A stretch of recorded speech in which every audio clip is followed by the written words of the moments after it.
Alors, on se retrouve aujourd'hui pour une nouvelle vidéo concernant Microsoft 365. Et aujourd'hui, nous allons voir comment créer un utilisateur ou bien un employé dans Microsoft 365. Notamment, cet utilisateur qui fait bien référence aux employés forcément de notre entreprise auront droit forcément aux licences qui les seront assignées, notamment les licences Office 365 pour les différents outils bureautiques. Alors, si on se retrouve ici au niveau du centre d'administration Microsoft 365 parce que c'est à partir forcément de cette interface-là que les choses devraient forcément s'opérer. Donc, si on se retrouve ici au niveau du centre d'administration Microsoft 365, et si je suis bien connecté avec l'utilisateur que nous avons créé en amont, notamment l'utilisateur demoadmin@setting.onmicrosoft.com. Ici, je vous avais dit dans une précédente vidéo qu'on pouvait décider de personnaliser cette extension-là. Bien entendu que nous avons fait à l'avance ou bien en préalable l'acquisition d'un nom de domaine forcément pour notre entreprise. Alors, si on se retrouve forcément ici, au niveau de la section User forcément qui signifie utilisateur en français, vous voyez qu'il y a plusieurs sous-menus, notamment le menu Active User. Alors, si je clique ici sur menu Active User, vous verrez ici que l'utilisateur en fait qui est assez fonctionnel forcément sur cette plateforme n'est ni plus ni moins que l'utilisateur qui est l'administrateur général ou bien le global admin. C'est en fait lui en fait qui va naturellement créer ou bien c'est avec son compte on se connecte forcément à ce centre d'administration. C'est-à-dire que par défaut, quand vous décidez de faire l'acquisition d'un abonnement sur Microsoft 365, l'utilisateur en fait que vous mettez en départ pour pouvoir se connecter au centre d'administration ou bien que vous créez initialement, lui il est directement administrateur global ou bien administrateur général pour gérer forcément les accès ou bien les différentes configurations qui se feront au niveau du centre d'administration Microsoft 365. Donc ici, il est seul utilisateur actif. Ici, nous avons la section Guest User. Guest User en fait qui correspond ou bien qui va correspondre aux utilisateurs qu'on aura forcément invités dans notre organisation. Et de ce côté-ci et en bas, nous avons Delete User. Delete User, c'est là qui fait notamment référence à la corbeille au niveau du centre d'administration Microsoft 365. Donc, c'est-à-dire qu'il peut arriver que par inadvertance, au niveau de la section Active User, que nous ayons forcément supprimé un utilisateur, on peut décider forcément ici, à partir de cette section-là, forcément de la restaurer. Comme ici, nous avons un utilisateur forcément qui a été supprimé. Alors, si je clique en fait ici, si je la colle ici, je peux décider donc de restaurer forcément cet utilisateur-là qui aura été supprimé soit par inadvertance. Et il faut noter que par défaut, quand un utilisateur est forcément supprimé à partir de cette section-là, dans la corbeille ici, il est conservé maximalement 30 jours. Donc, c'est-à-dire que Microsoft donne 30 jours pour évacuer forcément l'utilisateur ou bien pour évacuer forcément cette corbeille-ci. Donc, c'est question qui est liée, c'est une question en fait qui est liée forcément à la sécurité.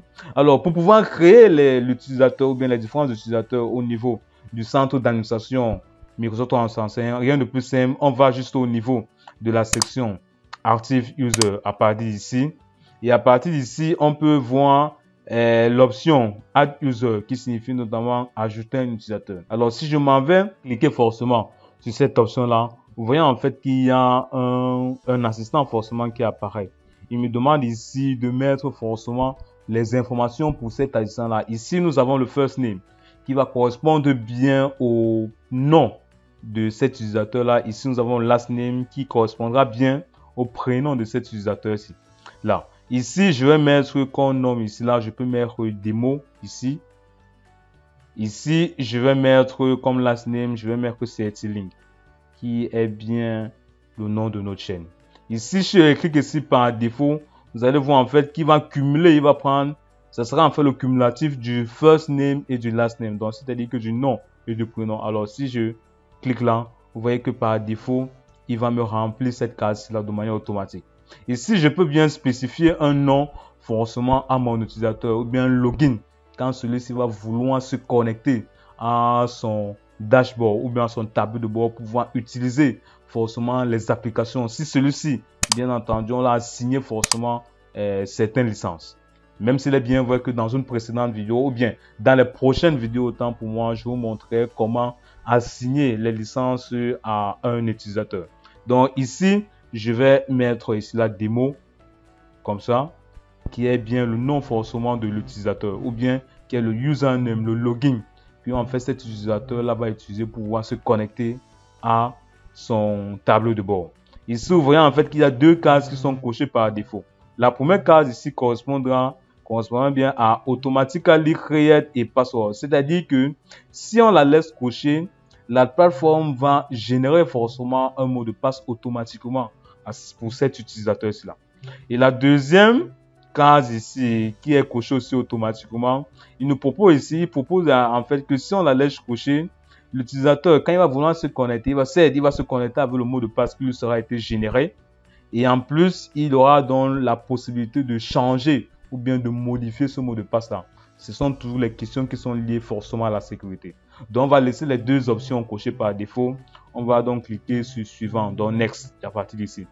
À partir d'ici, il va forcément nous spécifier la localisation, qui est forcément la localisation pour ce centre d'administration qu'on a forcément configuré de manière initialement.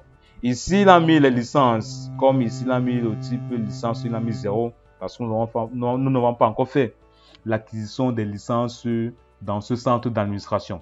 Ici, il a mis assigner une licence, un produit, une licence à un utilisateur. Comme nous n'avons pas de licence, nous ne pouvons donc pas l'assigner. Donc, on va donc choisir la deuxième option. Et quand on choisit la deuxième option, il bien spécifie cela que, en fait, c'est une option qui est non recommandée. Pourquoi? Parce que quand l'utilisateur va en fait se connecter sur son dashboard, il n'aura pas d'application en fait qui lui sera assignée. Pourquoi? Parce qu'une licence ne lui a pas été attribuée forcément initialement. Donc, c'est-à-dire que du moment où nous n'avons pas de licence, nous serons donc obligés de créer donc l'utilisateur sans licence. Même si il est convenu que dans les prochaines vidéos, je vous montrerai comment attribuer les licences à un utilisateur spécifique. Donc ici, on va donc cliquer sur Next.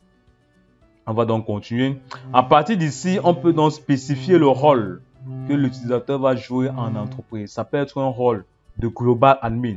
Donc forcément, il aura un accès forcément à l'attribution des licences aux utilisateurs, à la gestion des services comme Microsoft Exchange, à la gestion des services comme SharePoint pour le partage des différents fichiers qu'on a forcément au sein de notre entreprise. Vous voyez ici là que si je m'en vais ici au niveau de ce menu déroulant là, ici c'est un utilisateur qui n'a pas droit accès à la console d'administration Microsoft 365.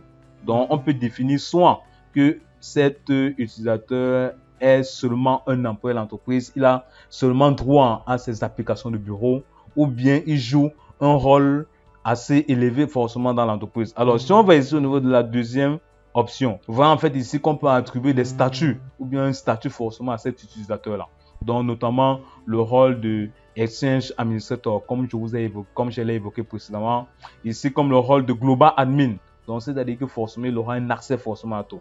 Mais comme nous voulons seulement qu'il soit un employé de l'entreprise et qu'il n'ait pas accès à la console d'administration, on va donc laisser cette option-ci cochée par défaut. Et en allant cliquer donc sur Next ici, vous voyez ici, il fait en fait le récapitulatif de tout ce qu'on aura choisi forcément en amont, notamment le nom de l'utilisateur. Donc si par inadvertance, on fait peut-être une erreur forcément sur le nom de cet utilisateur-là, ici on peut venir juste dans Edit et on modifie ce nom-là. De même chose sur le password. Ici, le type de password, on a dit qu'en fait, celui-ci sera généré de manière automatique. Donc, c'est ce système-ci qui va générer en fait ce mot de passe de manière automatique. Ici, on va voir les licences en fait qui sont attribuées forcément à cet utilisateur-là. Ici, il n'y a aucune licence forcément qui est attribuée. Ici, on va voir en fait le rôle qui lui est assigné, comme j'ai évoqué précédemment. Et maintenant, dès que ça sera fait et dès que nous serons forcément d'accord avec ce qui a été édité en amont, on peut donc cliquer ici là, sur Finish. Et dès qu'on clique sur Finish, vous voyez en fait qu'il a forcément en train de créer forcément le compte utilisateur. Et en fait, ici, il a mis démo setting ajouté comme utilisateur actif. Ici, il a mis les détails. On peut l'imprimer, les différentes informations qu'on voit ici. Donc, le username, démo, setting.onmicrosoft.com. Ici, on peut mettre le nom, le mot de passe. Donc, il a généré en fait ce mot de passe là. Donc, si je m'en vais ici là sur Show, c'est-à-dire que afficher, vous voyez en fait ce mot de passe qui a été généré. Donc, qu'est-ce que je vais faire pour vérifier effectivement que cet utilisateur-ci, mais son compte est bien fonctionnel? Je vais donc essayer de copier ce mot de passe-ci. Donc, je vais essayer de copier ce mot de passe là, parce qu'on va utiliser en fait ce compte là pour pouvoir se connecter à cet utilisateur là. Et maintenant, dès que c'est fait, si je mets ici là sur Close, comme vous pouvez bien le voir ici là, ici je vais faire forcément un refresh. Si je me retourne ici dans Active User, vous allez bien vous apercevoir qu'il y a un utilisateur, en l'occurrence ce démo CertiLink, qui vient d'être créé. Donc, et son username pour pouvoir se connecter, c'est demo@certiLink.onmicrosoft.com. Maintenant, nous allons voir si cet utilisateur-là peut bien se connecter forcément à son back-office pour pouvoir avoir accès aux différents produits, notamment les outils bureautiques. Et rien de plus simple, si je m'en vais ici, j'ouvre ici un onglet. Ici, je vais juste taper ici au niveau de la barre de recherche. Je vais taper Office, voilà, Office 365. Donc, je vais juste taper là, au niveau de cette barre de recherche là, Office 365. Et vous voyez en fait que ça me redirige ici là. Je vais juste prendre le premier lien. Ce premier lien-ci, je vais mettre l'utilisateur qui était en l'occurrence démo ici,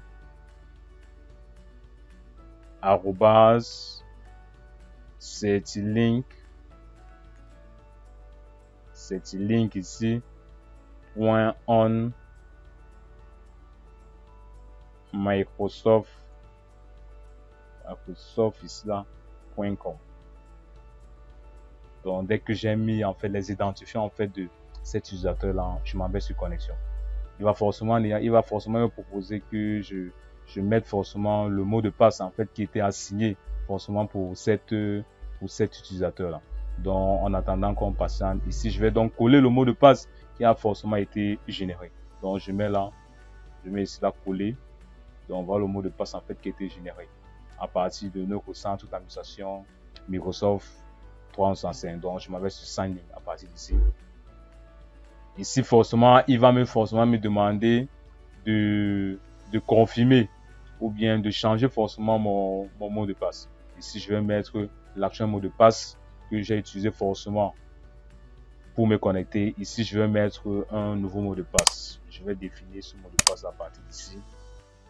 Il va forcément me retirer en fait sur le dashboard forcément de cet utilisateur là. Comme vous pouvez bien l'apercevoir en attendant qu'il configure forcément le dashboard forcément de l'utilisateur démo. Donc là, je suis bien connecté avec le compte démo que nous avons créé forcément au niveau du centre d'administration Microsoft 365. Comme vous pouvez bien l'apercevoir, c'est demo@certiLink.onmicrosoft.com et avec ce mot de passe et avec le mot de passe en fait qui a été généré automatiquement. Donc voilà dans la technique ou bien voilà dans la vidéo en fait qui consistait notamment à vous montrer comment créer un utilisateur dans le centre d'administration Microsoft 365. Alors, on arrive ainsi au thème de cette vidéo et dans les prochaines vidéos forcément sur cette chaîne, nous partageons forcément les sujets sur Microsoft 365 et comment forcément ajouter un domaine personnalisé sur notre compte Microsoft et comment attribuer ou bien assigner licence aux différents utilisateurs qu'on aura potentiellement créés. Alors cette vidéo, si vous avez vraiment comblé, vous la likez, vous la commentez, vous la partagez au grand nombre, parce qu'en le faisant, vous nécessiterez forcément de faire grandir la chaîne. Sur ce, on se dit forcément à bientôt dans une prochaine vidéo.